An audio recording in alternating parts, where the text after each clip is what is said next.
Hey guys, welcome back to my channel. അപ്പോൾ വിഷും ഈസ്റ്ററൊക്കെ എല്ലാവരും അടിച്ചു പൊളിച്ചു എന്ന് വിശ്വസിക്കുന്നു. ഞങ്ങളുടെ സേറ വന്നിട്ടുള്ള ആദ്യത്തെ വിഷുവാണ്. അപ്പോൾ ഇന്നത്തെ വിഷു ഭയങ്കര സ്പെഷ്യലാണ്. വിഷുവിൻ്റെ അന്ന് കാലത്താണ് കേട്ടോ നിങ്ങളിപ്പോൾ കണ്ടുകൊണ്ടിരിക്കുന്നത്. ഈ കണ്ണാടിയും മാസ്കും അതേപോലെ തന്നെ ഹെൽമെറ്റൊക്കെ വെച്ചിട്ട് എങ്ങോട്ടാണ് ഈ രാവിലെ തന്നെ വെളുപ്പാങ്കാലത്ത് സേറേനെയും കൂട്ടി പോകുന്നതെന്നായിരിക്കും നിങ്ങൾ ചിന്തിക്കുന്നുണ്ടാവുക. സേറയുടെ ആദ്യത്തെ വിഷുവായ കാരണം അത് ഇത്തിരി സ്പെഷ്യലാക്കണമെന്ന് ഞങ്ങൾക്ക് ആഗ്രഹം ഉണ്ടായിരുന്നു. എല്ലാവരുടെയും പോലെ വീട്ടിൽ സദ്യയൊക്കെ കഴിച്ചിട്ടുള്ളൊരു വിഷു അല്ല സേറയ്ക്ക് വേണ്ടതെന്ന് ഞങ്ങൾക്കൊരു തോന്നി. അപ്പം പിന്നെ ഞങ്ങൾ എന്ത് ചെയ്തു, നേരെ കാട്ടിലോട്ട് വിട്ടു. കാട്ടിൽ സേറയുടെ ആദ്യത്തെ വിഷു ആഘോഷിക്കാമെന്ന് വിചാരിച്ചു. അപ്പോൾ രാവിലെ തന്നെ സേറേനെ എടുത്തിട്ട് പോകാട്ടോ. നല്ല ഉറക്കത്തിലാണ് സേറ. വണ്ടിയുമ്പോൾ കയറി അപ്പോൾ ഉറങ്ങും. ഇനി എവിടെയാണ് ഈ വണ്ടി നിർത്തുക, അപ്പോഴും സേറ എനിക്കുള്ളൂ. ഏകദേശം ഇനി സേറ ഈ വണ്ടി സ്റ്റോപ്പ് ആകുമ്പോഴേ എനിക്കതുള്ളൂ. കാരണം ഇത് 6.5 മാസം കൊണ്ട് അവളിനെ പഠിച്ചെടുത്തിട്ടുണ്ട് ഞങ്ങൾ ഏകദേശം. അപ്പം ഞാൻ ഈ ഗ്ലാസ് വെച്ചത് വേറെ ഒന്നല്ല കേട്ടോ, നമ്മുടെ കണ്ണിൻ്റെ പ്രൊട്ടക്ഷന് വേണ്ടിയിട്ടാണ്. കുറച്ചധികം ട്രാവൽ ചെയ്യാനുണ്ട്. നമ്മൾ കാറിലൊന്നല്ലല്ലോ ട്രാവൽ ചെയ്യുന്ന, ബൈക്കിലല്ലേ. അപ്പോൾ ഒരു 1.5-2 മണിക്കൂറിൻ്റെ ട്രാവലിംഗ് ഉണ്ട്. സോ കണ്ണ് ഡ്രൈ ആവാനും ചാൻസ് ഉണ്ട്. പൊടിയൊക്കെ അടിച്ചിട്ട് എൻ്റെ കണ്ണ് പെട്ടെന്ന് ചുമക്കും. അതുകൊണ്ട് എല്ലാവരും വിചാരിക്കും ചാടയ്ക്കാന്ന്, പക്ഷെ അതുകൊണ്ടല്ല, കണ്ണിൻ്റെ പ്രൊട്ടക്ഷനാട്ടോ വെക്കുന്നത്. അതിനുശേഷം നമുക്ക് വണ്ടിയിൽ പെട്രോൾ അടിക്കണം, കാരണം കാട്ടിലോട്ടാണല്ലോ യാത്ര. അപ്പോൾ സേറേനെ കൊണ്ട് ആദ്യമായിട്ടോ ഇത്ര ലോങ് ഞങ്ങൾ പോകുന്നത്.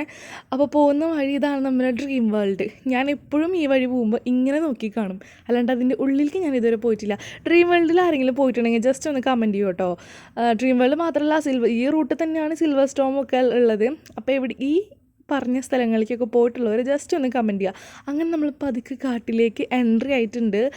ഇതാണ് കാടിൻ്റെ സൈഡിലൊക്കെ ബോർഡുകളൊക്കെ ഉണ്ട്. ആന വരും, മാനുണ്ട്, മയിലുണ്ട് എന്നൊക്കെ വേണ്ടി കുറേ ബോർഡുകളുണ്ട് കേട്ടോ. അപ്പം നമ്മൾ ഇനിയത്തെ യാത്ര നമ്മൾ ഏകദേശം കുറച്ചൊന്ന് ശ്രദ്ധിക്കണം, കാരണം ആന ഇറങ്ങുന്ന ഒരു വഴിയിൽ കൂടിയാണ് നമ്മൾ പോകുന്നത്. സേറ പിന്നെ എൻ്റെ മടിയിൽ കിടപ്പാ, എടുത്തുകൊണ്ടിരിക്കുക, ഒന്നും ചെയ്യണ്ട. സാറ എൻ്റെ മടിയിൽ ഇങ്ങനെ സുഖമായി കിടന്നോളും. അവൾക്ക് തലയിലും ഞങ്ങളൊരു ക്യാപ്പ് ഇട്ടിട്ടുണ്ട്, അതേപോലെ തന്നെ അവളുടെ ഒരു പുതപ്പ് വെച്ചിട്ട് പൊതിച്ചിട്ടുമുണ്ട്. അപ്പോൾ പിന്നെ സാറയ്ക്ക് പിന്നെ റിസ്ക് ഇല്ല, സുഖമായി ഉറങ്ങും.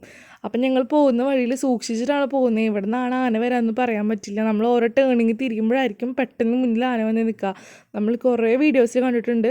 അതേപോലെ തന്നെ ഞങ്ങൾ മുന്നേ ഇതിൽ കൂടെ പോയിട്ടുണ്ട്. അപ്പം ഞങ്ങൾ കുറച്ച് നേരം ഞാൻ ചേരാനെ കിടത്തി കഴിഞ്ഞ് കുറച്ച് നേരം ഇതേപോലെ കയ്യിലെടുത്ത് പിടിക്കും കേട്ടോ. ഫുൾ ടൈം അങ്ങനെ കിടത്തത്തില്ല, മാറി മാറി ഒരു കയ്യിലേക്കും മറ്റേ കയ്യിലേക്കും കിടത്തും. അങ്ങനെ ഞാൻ മാറി മാറിയിട്ടാണ് ചേരാനെ എടുക്കാറ്. അങ്ങനെ ഞങ്ങൾ കുറച്ച് ദൂരം യാത്ര പോയി കഴിഞ്ഞപ്പോൾ ഇടയിൽ ഞങ്ങളൊന്ന് റെസ്റ്റ് ചെയ്യാൻ നിന്നു. അപ്പോൾ സേറ ഒരു ഫോൺ വന്നതാണ് കേട്ടോ റെസ്റ്റ് ചെയ്യാനായിട്ട്. അപ്പോൾ ഇടയിലൊരു ഫോൺ നിന്നപ്പോൾ സേറ എണീറ്റു. ഞാൻ പറഞ്ഞില്ലേ എവിടെയെങ്കിലും വണ്ടി നിർത്തി സേറ അപ്പം എണീക്കുന്നു. അപ്പോൾ പിന്നെ സേറ പിന്നെ കാഴ്ചകൾ കണ്ട് കിടപ്പായി. അപ്പം നിങ്ങൾ വിചാരിക്കും ഉണ്ണീനെ കൊണ്ട് റിസ്ക് അല്ല ഇങ്ങനെ ചെയ്യുന്നത്. സേറ 14-ാമത്തെ ദിവസം തൊട്ട് ബൈക്കിൽ ട്രാവൽ ചെയ്ത ഒരാളാണ്. ജനിച്ചിട്ട് 14-ാമത്തെ ദിവസം തൊട്ട് ട്രാവൽ ചെയ്ത ഒരാളാണ്. അതുകൊണ്ട് സാരയ്ക്ക് ഇപ്പം അത് ശീലമായി. ഞങ്ങൾ അടുത്തേക്കൊക്കെ, അതായത് ഒരു 5 കിലോമീറ്ററിൻ്റെ ഉള്ളിൽ അടുത്തൊക്കെ പോവുകയാണെങ്കിൽ സാരയ്ക്ക് ക്യാപ്പും ഒന്നും വെക്കില്ല. നമ്മളെങ്ങനെയാണ് ഇരിക്കുന്നത് അതേപോലെ സാറേനെ കൊണ്ടു. ഇതിപ്പോൾ ലോങ് ആയ കാരണമാണ് ഞാൻ ക്യാപ്പൊക്കെ ഇടിച്ചത്, അല്ലെങ്കിൽ സാരയ്ക്ക് ക്യാപ്പൊന്നും ഇല്ല കേട്ടോ. നമ്മളെങ്ങനെയാണ് ഇരിക്കുന്നത് അതേപോലെ തന്നെ സാറ് ഇരിക്കും. പിന്നെ ഞാൻ ഇപ്പോൾ കാണുന്ന നിങ്ങൾ ഈ ഷോർട്ട് ഞാൻ വാട്സപ്പിൽ സ്റ്റാറ്റസ് ഇട്ടിട്ടുണ്ടായിരുന്നു കേട്ടോ. അപ്പം അന്ന് കുറേ പേര് എനിക്ക് മെസ്സേജ് അയച്ചു, സേറേനെ കൊണ്ടുപോയിട്ടുണ്ട്, ഞങ്ങളുടെ ഇടയിലാണ് സേറ ഉള്ളത്. അപ്പോൾ സേറേനെ ഇല്ലാണ്ടാണ് ഞാൻ അന്ന് ഫോട്ടോ എടുത്തത്. അങ്ങനെ നമ്മൾ റെസ്റ്റ് ചെയ്യാൻ വേണ്ടിയിട്ട് ഒരു സ്ഥലത്ത് നിർത്തി. അപ്പോൾ ഞങ്ങൾ സേഫായിട്ടുള്ളൊരു സ്ഥലത്താണ് നിർത്തിയത്. പള്ളിയും അതേപോലെ തന്നെ ബസ് സ്റ്റോപ്പും പിന്നെ അങ്ങനെയൊക്കെ കുറച്ച് ആളുകളുള്ളൊരു സ്ഥലത്താണ് നമ്മൾ റെസ്റ്റ് ചെയ്യാൻ നിർത്തിയത്. ഞാനും പാച്ചും തന്നെയാണ് പോകുന്നതെന്ന് വെച്ചാൽ എവിടെയെങ്കിലും ഞങ്ങൾ നിർത്താറുണ്ട്. ഇതിപ്പോൾ സാറുള്ള കാരണം അത്യാവശ്യം കുറച്ച് പബ്ലിക്കായിട്ടുള്ളൊരു ഏരിയയിലാണ് നിർത്തിയത്.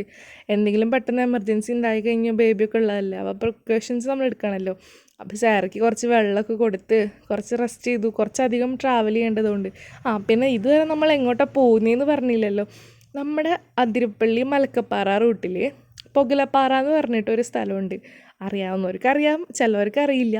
അതിരപ്പള്ളി ആ ഭാഗത്താണ് കുറേ സ്ഥലങ്ങളുണ്ട് കേട്ടോ. വെറ്റിലപ്പാറ, പൊഗലപ്പാറ, ഈ മലക്കപ്പാറ റൂട്ടിലാണ് ഈ സ്ഥലങ്ങളൊക്കെ ഉള്ളത്. ഈ പൊഗലപ്പാറയിലാണ് പാച്ചുവിൻ്റെ അമ്മ വീടുള്ളത്. അപ്പോൾ പാച്ചുവിൻ്റെ അമ്മയുടെ വീട്ടിലോട്ടാണ് നമ്മളിപ്പോൾ പോയിക്കൊണ്ടിരിക്കുന്നത്. അപ്പോൾ പൊഗലപ്പാറയാണ് എക്സാക്റ്റ് സ്ഥലം. വാഴച്ചാൽ ചെക്ക് പോസ്റ്റ് കഴിഞ്ഞിട്ടുള്ള കുറച്ച് പോയിട്ടുണ്ടെങ്കിൽ പാച്ചുവിൻ്റെ അമ്മ വീട് ആയിരിക്കും. അപ്പം അങ്ങോട്ടാണ് നമ്മൾ പോകുന്നത്. അപ്പോൾ സാറ് ഉഷാറായി വീണ്ടും. അയ്യോ, സാറയുടെ മുഖത്ത് അറിയാണ്ട് മാസ്ക് വിട്ടു, അവൾ തന്നെ വലിച്ചിട്ടതാണ്. അപ്പം ഞാനത് റെഡിയാക്കി കൊടുത്തു. ഇനി നമുക്ക് നമ്മുടെ യാത്ര കണ്ടിന്യൂ ചെയ്യാം. അപ്പം നമ്മൾ ഏകദേശം അതിരപ്പള്ളി എത്താറായിട്ടുണ്ട് കേട്ടോ. കുറച്ചും കൂടിയും എൻ്റെ അറിവിച്ചാണെങ്കിൽ ഒരു 5-6 കിലോമീറ്റർ കഴിഞ്ഞാൽ അതിരപ്പള്ളി എത്തും. ആ സമയത്താണ് നമ്മളുടെ മലക്കപ്പാറയിലോട്ടുള്ള നമ്മുടെ KSRTCയുടെ ഉല്ലാസയാത്രയുടെ ബസ് കണ്ടത്. ഇത് നല്ല വൈബാട്ടോ. അതിനുള്ളിൽ നല്ല പാട്ടും കളിയും ചിരിയും ഒക്കെ ആയിട്ട്. അപ്പം നമ്മൾ ഏകദേശം അതിരപ്പള്ളി എത്താറായിട്ടുണ്ട്. അങ്ങനെ ഞങ്ങളുടെ യാത്ര തുടർന്നുകൊണ്ടിരിക്കുകയാണ്. പിന്നെ നമ്മുടെ മുന്നിലും പിന്നിലൊക്കെ ആയിട്ട് വണ്ടികളുള്ള കാരണം പേടിക്കണ്ട. എന്തെങ്കിലും ഉണ്ടായിട്ടുണ്ടെങ്കിൽ പെട്ടെന്ന് എല്ലാവരും ഇല്ലാത്ത സ്ഥലമൊന്നുമല്ലല്ലോ, കുറച്ച് 1-2 ആളെങ്കിലും നമ്മളെ വന്ന് എന്തെങ്കിലും രക്ഷിക്കുമെന്ന പ്രതീക്ഷയിൽ ഞങ്ങളിങ്ങനെ പോയിക്കൊണ്ടിരിക്കുകയാണ്. അപ്പോൾ സാറ പിന്നെ ഉറങ്ങിയില്ല കേട്ടോ, ഉറക്കത്തിന് എണീറ്റല്ലോ. പിന്നെ ആൾ കാഴ്ചകളൊക്കെ കണ്ട് അങ്ങനെ കിടക്കും. സൈലൻ്റ്, അധികം വാശിയും കുറുമ്പ് അങ്ങനത്തെ ഒന്നുമില്ല, എല്ലാ കാഴ്ചയും കണ്ട് കിടക്കും. അങ്ങനെ നമ്മൾ ഏകദേശം അതിരപ്പള്ളി കവർ ചെയ്യാറായിട്ടുണ്ട്. അതിരപ്പള്ളിയുടെ ആ ഒരു എൻട്രൻസ് എത്തിയിട്ടുണ്ട്. അത് കഴിഞ്ഞിട്ടാണ് ഈ മുളയുള്ള മരങ്ങളും കാര്യങ്ങളൊക്കെ ഉള്ളത്. അങ്ങനെ നമ്മൾ അതിരപ്പള്ളിയും കഴിഞ്ഞിട്ട് കുറച്ചും കൂടിയും ട്രാവൽ ചെയ്ത് പോകണം. അപ്പോൾ വാഴച്ചാൽ ചെക്ക് പോസ്റ്റ് എത്തും കേട്ടോ. വാഴച്ചാൽ ചെക്ക് പോസ്റ്റിൻ്റെ അവിടെ നിന്നാണ് നമ്മൾ പിന്നെ പാസ് എടുക്കണം. മലക്കപ്പാറ റൂട്ടിലോട്ട് പോകുമ്പോൾ പാസ് എടുക്കണം. പക്ഷെ ഞങ്ങൾക്ക് പാസ് എടുക്കണ്ട. അവിടെയുള്ള എല്ലാ വണ്ടികൾക്കും അവരിതേ അവിടെ കണ്ട പാസ് കൊടുക്കുന്നുണ്ട്. നമുക്ക് പാസ് വേണ്ട. കാരണം അതിരപ്പള്ളി മലക്കപ്പാറ റൂട്ടിൽ കുറച്ച് വീടുകളുള്ളൂ ആകെ, ഈ ആദിവാസികളുടെയും അതേപോലെ തന്നെ അങ്ങനെ കുറച്ച് വീടുകളുള്ളൂ. എൻ്റെ അറിവിച്ചാണെങ്കിൽ വിരലുണ്ടാവുന്ന വീടുകളുള്ളൂ. അപ്പോൾ ആ വീട്ടിലോട്ട് പോകുന്നവർക്ക് പാസ് വേണ്ട. അപ്പം ഞങ്ങൾ അങ്ങനത്തെ ഒരു വീട്ടിലോട്ടാണ് പോകുന്നത്. കാരണം ഞങ്ങൾക്ക് പാസ് എടുക്കണ്ട. അപ്പം ഞങ്ങളിങ്ങനെ പേര് പറഞ്ഞു, ഇന്ന ആളുടെ വീട്ടിലോട്ടാണ് പോകുന്നത്, വീട്ടുപേരും ഇങ്ങനെ ഇന്ന ആളുടെ ഇതിലൊക്കെയാണ് പറഞ്ഞു. അപ്പോൾ അവർ ഞങ്ങളുടെ അടുത്ത് ഓക്കെ എന്ന് പറഞ്ഞിട്ട് ഞങ്ങളുടെ വണ്ടി നമ്പർ മാത്രം അവർ നോട്ട് ചെയ്തിട്ട് ഞങ്ങളെ വിട്ടു. വേറെ ആര് വരാണെങ്കിലും പാസ് എടുക്കണം കേട്ടോ, എന്നാലേ കടത്തി വിടത്തുള്ളൂ. പിന്നെ ഇത്ര മണിക്കൂറിനുള്ളിൽ അവിടെ എത്തണം, അങ്ങനെയും കുറച്ച് നിയമങ്ങളുണ്ട്. പക്ഷെ ഞങ്ങൾ സ്റ്റേ ചെയ്യാൻ പോണ കാരണം കുഴപ്പമില്ല. തിരിച്ചു വരുമ്പോൾ ഇതേപോലെ തന്നെ റിപ്പോർട്ട് ചെയ്താൽ മതി. അങ്ങോട്ട് പോയ ആൾക്കാർ തിരിച്ചിങ്ങോട്ട് വന്നു എന്ന് അവരെ അറിയിച്ചാൽ മതി. അങ്ങനെ വാഴച്ചാൽ ചെക്ക് പോസ്റ്റ് കഴിഞ്ഞിട്ട് പോകുമ്പോൾ കാണുന്ന ആദ്യത്തെ വീടാണ് കേട്ടോ മാമൻ്റെ വീട്. അതായത് ഇപ്പോൾ പോകുന്ന വഴിയാണ് മലക്കപ്പാറ റൂട്ടാണ്. അതിലാദ്യത്തെ വീടാണ് മാമൻ്റെ. അപ്പോൾ എൻ്റെ അറിവ് ശരിയാണെങ്കിൽ വാഴച്ചാൽ ചെക്ക് പോസ്റ്റിൽ നിന്ന് ഒരു 5-6 കിലോമീറ്റർ കഴിഞ്ഞിട്ടുണ്ടെങ്കിൽ മാമൻ്റെ വീടെത്തും. അപ്പോൾ അവരെല്ലാവരും ഞങ്ങളെ വെയിറ്റ് ചെയ്തിട്ടിരിക്കുകയാണ്. അങ്ങനെ ഞങ്ങൾ വീട്ടിലെത്തി. ചുറ്റും ഒറ്റ വീടില്ല കേട്ടോ, ഫുൾ കാടാണ്. ആകെയുള്ളൊരു വീടാണ് ഇത്. അപ്പോൾ അവിടെ എത്തിയപ്പോൾ അമ്മായി ഞങ്ങൾക്ക് വിഷു കൈനീട്ടം തരാം കേട്ടോ. എനിക്ക് ഇത് കിട്ടുമെന്ന് ഞാൻ പ്രതീക്ഷിച്ചില്ല. സാരയ്ക്കാണ് അമ്മായി കൊടുത്തത്. അത് കഴിഞ്ഞപ്പോൾ അമ്മായി സാരയ്ക്ക് തന്നു, എനിക്കും വിഷു കൈനീട്ടം. വിഷുവിൻ്റെ അന്നാണല്ലോ പോയത്. അപ്പം ഞങ്ങൾ അവർക്ക് വിഷുക്കോടിയൊക്കെ വാങ്ങിച്ചിട്ട് ആട്ടോ പോയിട്ടുണ്ടായിരുന്ന സർപ്രൈസായിട്ട്. അപ്പോൾ സാരയ്ക്ക് ആദ്യത്തെ വിഷു കൈനീട്ടം ആട്ടോ കിട്ടുന്നത്. സാരയുടെ ആദ്യത്തെ വിഷുവാണ്. അപ്പോൾ സെലിബ്രേറ്റ് ചെയ്യാമെന്ന് വെച്ചിട്ടാണ് ഞങ്ങൾ പോയത്. അങ്ങനെ സാരയ്ക്കും ആകെ എക്സൈറ്റ്മെൻറ്റായി, ഞാനും എക്സൈറ്റ്മെൻറ്റായി. അങ്ങനെ സാര മാമന് ഡ്രസ്സ് കൊടുത്തു. ഇത് പാച്ചുവിൻ്റെ അമ്മയുടെ ആങ്ങളയാട്ടോ. അമ്മ വീട്ടിലോട്ടാണ് പോയത്.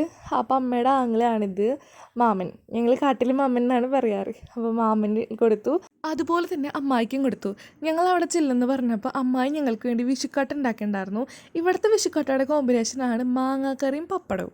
നമ്മുടെ അവിടെയൊക്കെ മറ്റേ ശർക്കര പാനിയാട്ടോ. നിങ്ങളുടെ അവിടെ എന്താണ് കോമ്പിനേഷൻ എന്ന് കമൻറ്റ് ചെയ്യാൻ മറക്കരുത്. അങ്ങനെ ഇതൊക്കെ കഴിഞ്ഞപ്പോഴാണ് അപ്രതീക്ഷിതമായ ഒരു അടി കിട്ടിയത് എനിക്ക്. വേറെ ഒന്നുമല്ല, എൻ്റെ ബാറ്ററി ഡൗണായി. അവിടെയാണെങ്കിൽ കറണ്ടും ഇല്ല. അങ്ങനെ കറണ്ടൊക്കെ വന്ന് ഫോണിൽ ചാർജൊക്കെ ചെയ്ത് കഴിഞ്ഞപ്പോൾ രാത്രി കേട്ടോ, വിഷുവിൻ്റെ അന്ന് രാത്രി. അവിടെ അന്നത്തെ ദിവസം മഴയും പെയ്തിട്ടുണ്ടായിരുന്നു. അപ്പോൾ ഭയങ്കര തണുപ്പായിരുന്നു. ഒരു 4 മണി 5 മണിക്ക് ശേഷം ഈവനിങ് നല്ല മഴയായിരുന്നു. അപ്പം മഴയത്ത് പെട്ട കാരണം ഭയങ്കര കാടല്ലേ, ഭയങ്കര തണുപ്പായിരുന്നു. അപ്പോൾ ഞങ്ങൾ സാരയ്ക്ക് ക്യാപ്പും കാലുമ്പോൾ സോക്സൊക്കെ ഇടിച്ചു, ഇനി വല്ല അസുഖം വരണ്ടാന്ന് വെച്ചിട്ട്. അങ്ങനെ ഞങ്ങൾ കാട്ടിലാണെങ്കിലും പടക്കമൊക്കെ പൊട്ടിച്ചത് നല്ലതാട്ടോ. ആനയൊക്കെ വരില്ല ഇങ്ങനെ പടക്കം പൊട്ടിച്ചിട്ടുണ്ടെങ്കിൽ സൗണ്ടൊക്കെ കേട്ടിട്ട്. ഇവിടെ മാമൻ്റെ വീടിൻ്റെ മുറ്റം വരെ ആന വരും കേട്ടോ. വീടിൻ്റെ സൈഡിലോട്ടൊക്കെ ആന വരും.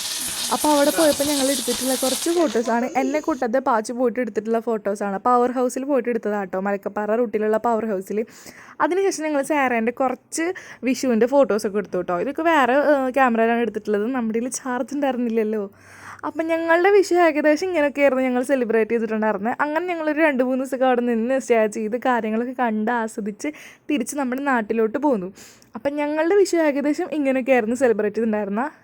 നിങ്ങൾക്ക് എൻ്റെ വീഡിയോസ് ഇഷ്ടപ്പെടുകയാണെങ്കിൽ ജസ്റ്റ് ഒന്ന് സബ്സ്ക്രൈബ് ചെയ്ത്, ഒന്ന് ലൈക്ക് ചെയ്ത്, കമൻറ്റ് ചെയ്ത്, ഒന്ന് സപ്പോർട്ട് ചെയ്തോളൂ കേട്ടോ. കാരണം എന്നാലും എനിക്ക് അറിയത്തുള്ളൂ എൻ്റെ വീഡിയോ ഒക്കെ നിങ്ങൾക്ക് ഇഷ്ടപ്പെട്ടിട്ടുണ്ടോ എന്ന്. അപ്പോൾ നമ്മുടെ വിഷു വിശേഷങ്ങൾ ഇത്രയേ ഉള്ളൂ. And also thank you for watching. By.